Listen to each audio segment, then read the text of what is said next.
Assalamualaikum warahmatullahi wabarakatuh. Halo teman-teman petani semua. Berjumpa lagi di channel vlog pertanian. Teman-teman, pada kesempatan video kali ini saya sedang berada di lahan cabai milik saya. Ini teman-teman, jika yang belum tahu, ini adalah tanaman cabai New Caliber milik saya.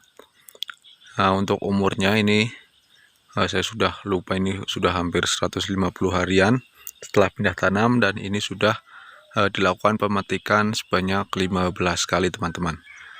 Bisa teman-teman lihat untuk cabai saya ini sudah dilakukan pemetikan 15 kali, cuma memang buahnya masih lumayan banyak teman-teman.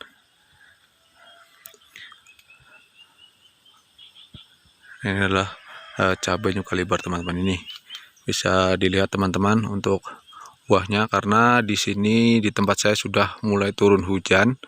Jadi memang untuk tanaman cabai rawit saya ini tumbuh tunas-tunas baru lagi, dan membuat cabainya itu muda lagi. Jadi untuk membuat merah lagi ini cukup lumayan lama, karena tanaman saya ini berada di pegunungan teman-teman. Teman-teman bisa dilihat ini untuk bakalan bunga dan buahnya ini sudah banyak lagi, padahal ini pemetikan sudah yang ke-15 kalinya.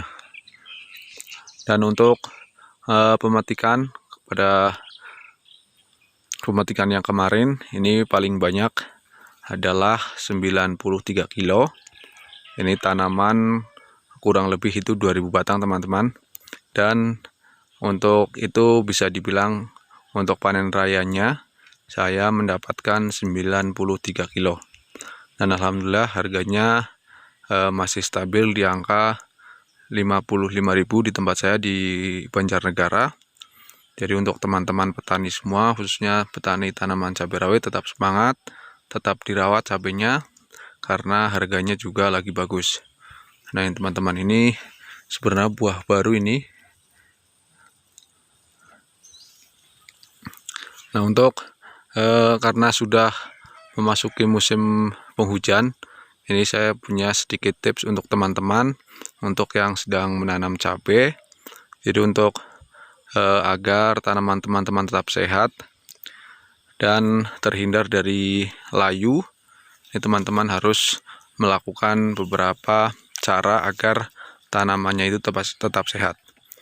Nah, di sini teman-teman, cabai saya ini sudah pemetikan yang ke-15, tapi sudah mulai ada tanda-tanda antraknosa ataupun penyakit patek. Ini teman-teman bisa lihat. Ini pemetikan yang ke-15. Cuma karena memang sudah memasuki musim penghujan, jadi untuk penyakit jamur, baik itu patek atau antraknosa ataupun penyakit layu fusarium ataupun layu bakteri, itu sudah mulai masuk ke tanaman saya. Jadi untuk antisipasi teman-teman, saya punya sedikit tips untuk teman-teman semua. Jadi untuk terhindar dari penyakit layu fusarium ataupun layu bakteri, teman-teman bisa menambahkan kapur dolomit di tanaman teman-teman.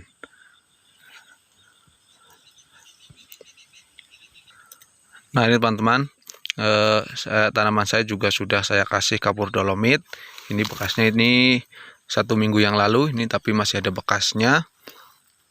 Ini kegunaan dari kapur dolomit ini ditaruh di tanamannya ini agar pH tanah itu tetap stabil dan tidak drop banget, karena memang kemarin kan musim kemarau cukup panjang, jadi ketika turun hujan terlalu sering juga mengakibatkan pH tanah kita itu menjadi sangat drop. Jadi salah satu cara untuk mengatasinya adalah teman-teman cukup menabur kapur dolomit di lubang tanam, ataupun teman-teman bisa menabur di lubang sebelahnya atau di lubang ini teman-teman.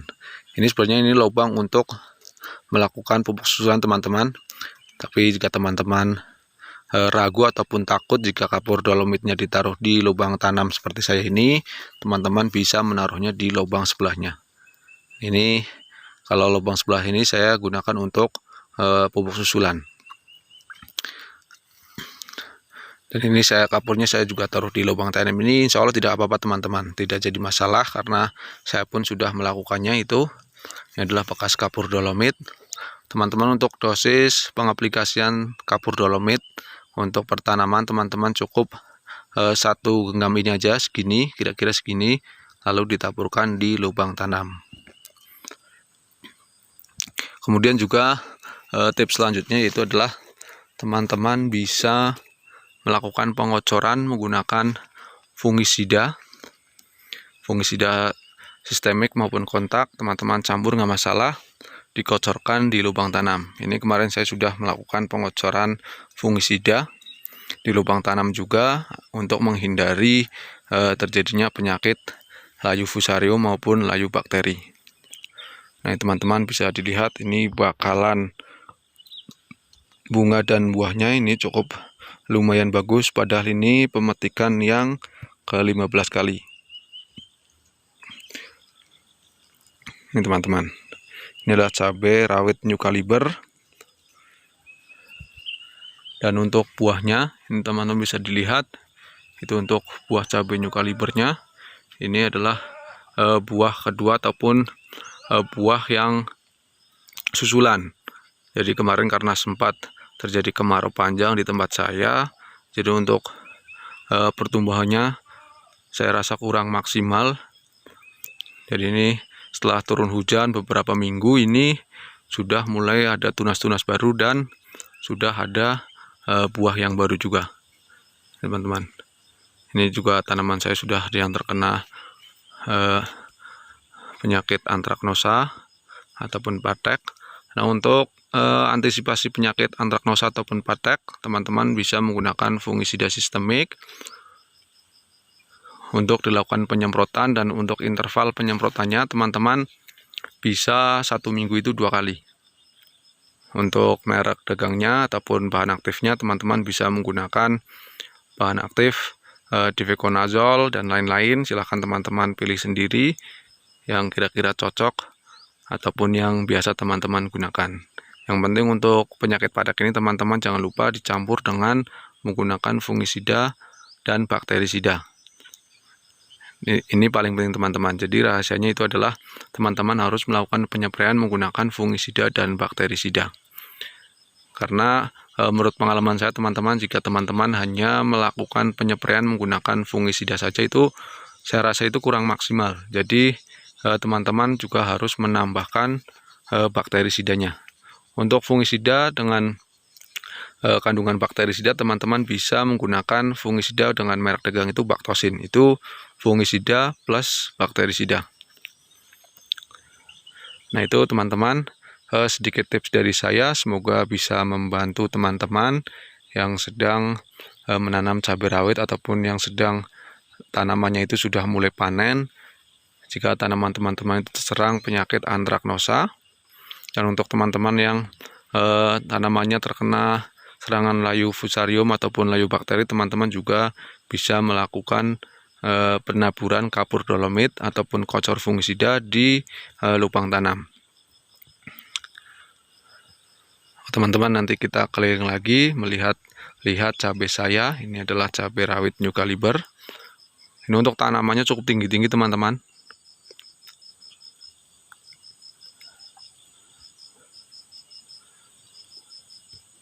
Untuk sedikit tips teman-teman, jika tanaman ataupun teman-teman ingin menanam cabai rawit, jika ingin tanaman teman-teman itu tinggi, sebisa mungkin pada saat masa vegetatif teman-teman jangan menggunakan bahan aktif yang berbahan aktif itu yang belakangnya azol. Itu biasanya menghambat pertumbuhan tanaman teman-teman. Jadi kalau teman-teman menggunakan bahan aktif dengan bahan aktif, contohnya difeconazole, tebuconazole, itu biasanya mempengaruhi pertumbuhan tanaman teman-teman.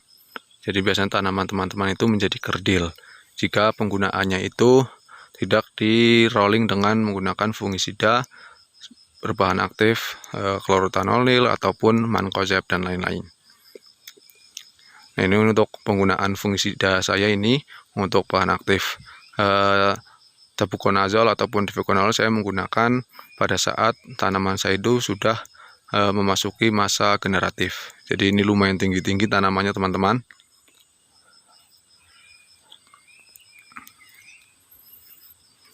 Dan ini sudah mulai merah lagi teman-teman. Nanti kita keliling ke tanaman yang lain.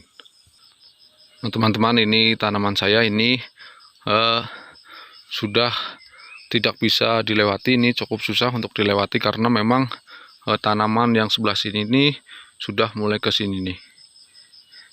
Dan tanamannya cukup lumayan tinggi dan buahnya juga luar biasa bagus. Ini saya juga kemarin sebenarnya tidak menyangka kalau untuk tanaman 1.800 sampai 2.000 batang ini sampai panen itu 93 kilo. Ini menurut saya ini luar biasa. Jika teman-teman punya pengalaman yang juga cukup bagus ataupun teman-teman menanam tanaman yang banyaknya seperti saya ini, coba teman-teman komen di kolom komentar teman-teman panen paling banyak itu berapa kilo.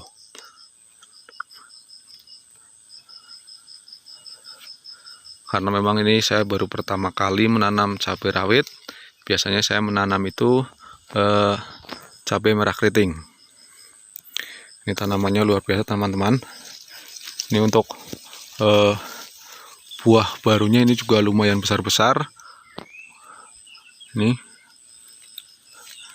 Jadi menurut saya ini tidak ada perbedaan untuk buah pertama dan buah kedua, ini juga imbang teman-teman. Ini untuk buahnya itu kulitnya tebal.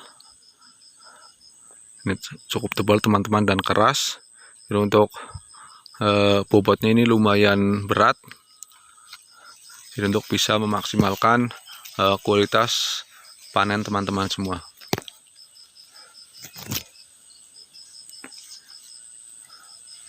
Teman-teman bisa dilihat sendiri. Ini kalau dari jauh tanaman cabai saya teman-teman itu. Nah teman-teman, dari ujung sana itu sampai ke sini, sampai ke ujung sana. Itu adalah cabai semua itu teman-teman. Itu buah cabai, bukan daun yang kuning, tapi itu buah cabai semua. Ini cukup maksimal teman-teman. Dan untuk permodalan cabai rawit ini termasuk saya rasa termasuk irit teman-teman, karena untuk tanaman 2.000 batang ini saya habis modal itu sampai panen itu kisaran 5 jutaan. Sekitar 5 juta saja. Saya rasa cukup irit. Coba teman-teman juga komen di kolom komentar, teman-teman biasanya habis berapa untuk tanaman 2.000 batang. Kalau saya ini habis sekitar 5 jutaan. Dan ini alhamdulillah sudah balik modal. Dan ini saya tinggal merawat saja untuk hasilnya. Nah teman-teman, itu di sebelah sana adalah tanaman cabai merah keriting. Itu adalah lahan sebelahnya, itu bukan tanaman saya, ini tanaman kakak saya. Nanti kita lihat ke sana. Itu kalau dilihat dari sini tuh full kuning semua itu teman-teman, terkena virus Gemini. Tapi untuk tanaman cabai rawit ini alhamdulillah di dataran tinggi ini, di daerah saya ini masih dibilang cukup kuat dengan virus Gemini. Ini bisa teman-teman lihat, jarang sekali yang terkena virus Gemini teman-teman. Nah teman-teman, untuk buahnya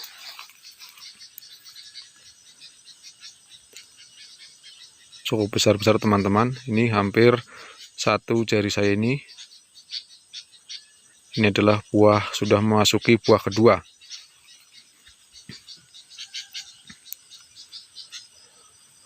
Dan ini adalah tunas-tunas baru yang tumbuh karena kemarin turun hujan. Hampir 2 minggu nih di sini turun hujan. Jadi untuk tunas-tunas barunya sudah mulai tumbuh lagi. Coba teman-teman komen di daerah teman-teman sudah mulai turun hujan apa belum. Ini di daerah saya di dataran tinggi Banjarnegara ini sudah hampir 2 minggu itu hujan terus.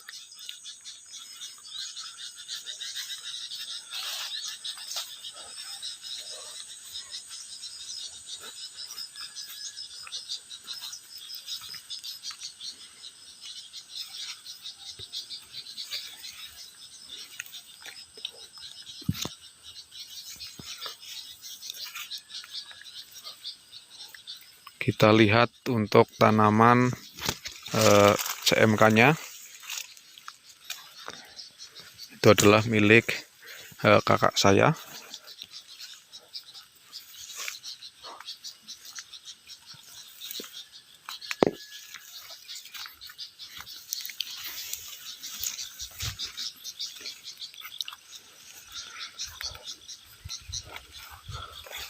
Nah, itu teman-teman bisa dilihat sendiri tanaman CMK di dataran tinggi itu seperti ini teman-teman. Ini rata-rata tanaman cabai merah keriting itu di dataran tinggi itu seperti ini, terkena virus Gemini. Ini adalah varietas HR42.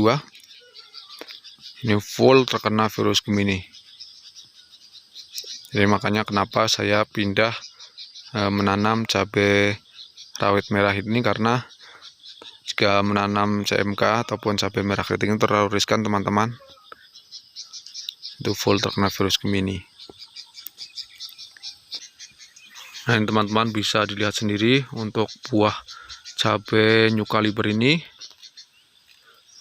sangat bagus teman-teman. Ini pemetikan yang ke-15 kali dan buahnya masih seperti ini teman-teman, luar biasa. Dan ini kemarin sudah saya lakukan pupuk susulan menggunakan KCL teman-teman. Buahnya itu luar biasa sekali.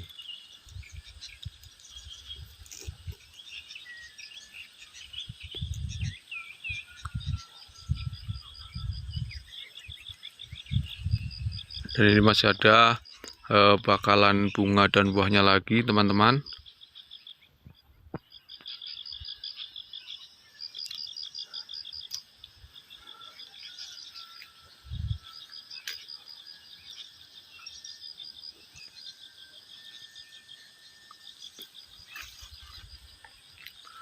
Oke teman-teman, mungkin seperti dulu video dari saya.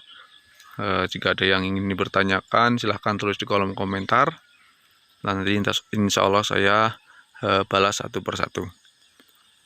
Oke, terima kasih. Jangan lupa klik tombol like, komen, dan subscribe agar tidak ketinggalan video-video dari channel vlog pertanian. Terima kasih sudah menonton video ini. Sampai bertemu lagi di video selanjutnya.